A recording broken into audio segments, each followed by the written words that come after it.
Space suit सफेद हो गया था। इसका मतलब था कि मौत धीरे धीरे उसकी तरफ आ रही थी। लड़का घबरा गया और जल्दी से अपना हाथ देखा। उसे हाथ पर एक अजीब सा कीड़ा चिपका मिला। उसे देखकर उसने तुरंत झटक दिया, लेकिन तब तक जहर उसके शरीर में फैल चुका था। लड़का नीचे गिर पड़ा और उसका चेहरा सूजने लगा। वो डर के मारे चिल्लाया, पापा बचाओ! लेकिन पापा ने घबराए बिना उसे सिखाया कि कैसे खुद को बचाना है। लड़के ने फर्स्ट एड बॉक्स से एक सीरम निकाला और उसे सीधा अपने दिल में इंजेक्ट कर दिया। दूसरा इंजेक्शन लगाने से पहले ही उसका हाथ सुन्न हो चुका था। दूसरा इंजेक्शन लगाते ही उसकी हालत थोड़ी संभली और जान बच गई। पर उसके पापा खुश नहीं थे, क्योंकि धरती पर अब 2026 में दिन रात का तापमान बहुत बदल चुका था।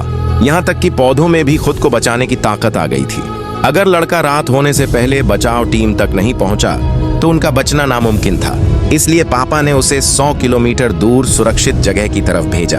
रास्ते में लड़के को बहुत सारे मरे हुए बंदर दिखे। उसे लगा शायद कोई खतरनाक जानवर आसपास हैं, इसलिए उसने रास्ता बदल दिया। उसे पता नहीं था कि उसका नया रास्ता एक 10,000 मीटर गहरी खाई तक जाता है।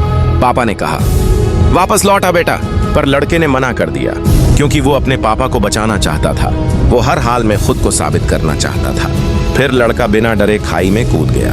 पापा डर के मारे देख रहे थे। बस यही उम्मीद थी कि बेटा सही सलामत रहे। सौभाग्य से उसका ग्लाइडर ठीक से खुल गया, लेकिन तभी ऊपर से एक बहुत बड़ी चील आ गई। चील ने उसे शिकार समझा और लड़के ने खुद को बचाने के लिए झरने में छलांग मार दी। लेकिन चील इतनी आसानी से हार मानने वाली नहीं थी। जब लड़के को होश आया तो उसने खुद को चील के घोंसले में पाया।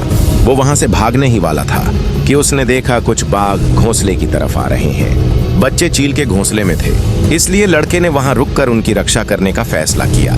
उसने एक बाघ को गिरा दिया, लेकिन तभी दूसरा बाघ आ गया। उसी वक्त चील वापस लौट आई।